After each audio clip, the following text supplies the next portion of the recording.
Halo semuanya, perkenalkan nama saya Aziza Azhara dengan akhiran NIM 033. Nah, pada hari ini saya akan membahas mengenai pengertian optimisme, manfaatnya berdasarkan penelitian psikologi positif, contoh penerapannya dalam kehidupan sehari-hari, serta beberapa tips yang dapat kita lakukan untuk mengembangkan sikap optimis.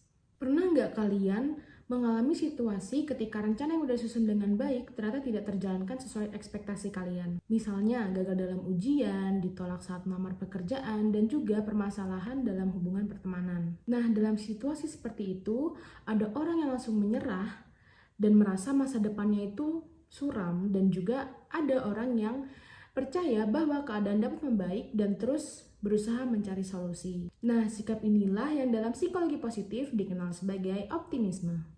Dalam psikologi positif, optimisme merupakan kecenderungan seseorang untuk memiliki harapan positif terhadap masa depan dan meyakini bahwa hal-hal baik dapat terjadi melalui usaha yang dilakukan. Salah satu tokoh yang banyak membahas optimisme adalah Martin Seligman, yang dikenal sebagai pelopor psikologi positif. Menurut Seligman, orang yang optimis memiliki cara berpikir yang berbeda ketika menghadapi kesulitan. Mereka tidak melihat kegagalan sebagai sesuatu yang permanen, melainkan sebagai kondisi sementara yang dapat diperbaiki. Seligman juga menjelaskan bahwa individu optimis cenderung memandang masalah sebagai yang pertama ada temporary atau sementara. Itu bukan permanen ya. Nah, selanjutnya ada spesifik. Nah, ini bukan memengaruhi seluruh aspek dalam kehidupan, dan juga ada dapat diatasi. Nah, ini bukan suatu yang sepenuhnya di luar kendali.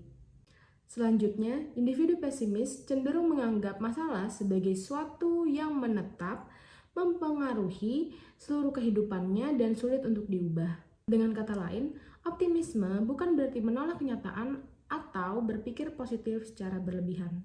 Optimisme adalah kemampuan untuk tetap melihat peluang dan solusi meskipun sedang menghadapi banyaknya tekanan dalam hidup.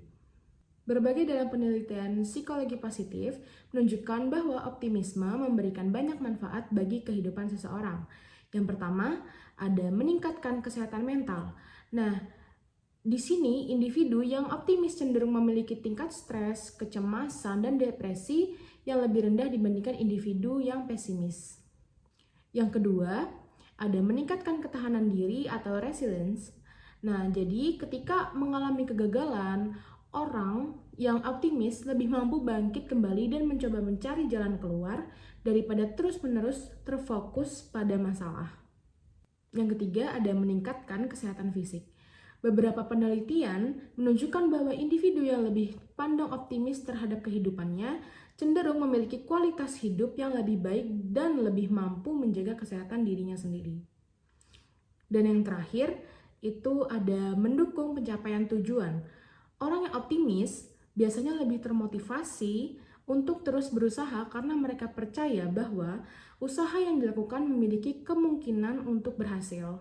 Jadi, optimisme bukan hanya buat seseorang yang lebih baik secara emosional, tapi juga membantu meningkatkan kualitas hidup secara keseluruhan. Sebagai contoh, bayangkan seorang mahasiswa yang mendapatkan nilai rendah pada ujian. Mahasiswa yang pesimis mungkin akan berpikir, kayaknya aku memang gak pintar deh, aku pasti akan gagal lagi di mata kuliah ini. Nah, karena memiliki pemikiran seperti itu, akibatnya ia kehilangan motivasi untuk belajar dan menjadi sulit untuk memperbaiki dirinya sendiri. Sebaliknya, mahasiswa optimis pasti akan berpikir seperti ini.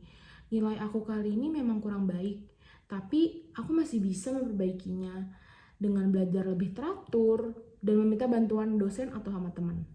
Nah, cara berpikir seperti ini membuatnya lebih termotivasi untuk mengambil tindakan yang konstruktif.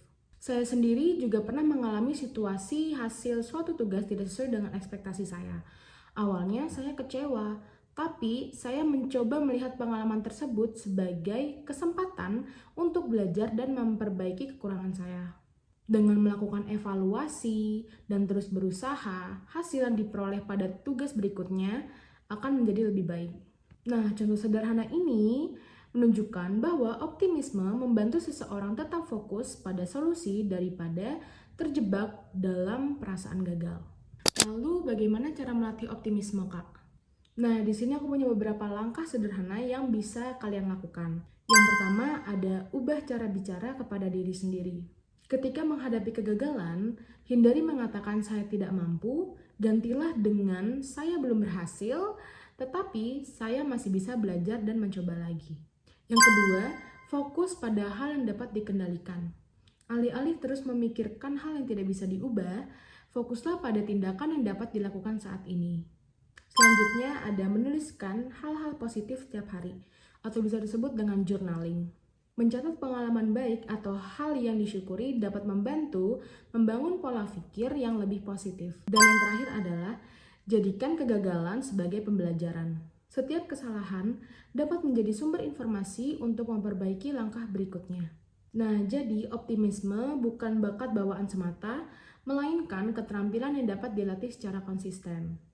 Oh iya, optimisme merupakan salah satu kekuatan penting dalam psikologi positif yang membantu individu melihat masa depan dengan harapan, menghadapi tantangan dengan lebih baik, serta menjadikan kesejahteraan psikologis. Melalui cara berpikir yang lebih optimis ini, kita dapat melihat kegagalan sebagai proses belajar bukan sebagai akhir dari perjalanan. Nah, di sini aku minta sama teman-teman semuanya, mari kita mulai melatih optimisme dari hal-hal yang sederhana dalam kehidupan sehari-hari. Ketika menghadapi kesulitan, tanyakan pada diri sendiri, apa yang saya bisa pelajari dari situasi ini dan langkah apa yang bisa saya lakukan selanjutnya. Karena masa depan yang lebih baik tidak hanya dibangun oleh harapan, tetapi juga oleh keyakinan bahwa kita mampu terus tumbuh dan berkembang. Oke, sekiranya itu saja yang bisa saya sampaikan pada hari ini. Mohon maaf banget ya teman-teman kalau saya ada salah kata maupun juga kekurangan materi pada video ini. Itu saja yang bisa saya sampaikan. Wassalamualaikum warahmatullahi wabarakatuh. Terima kasih teman-teman.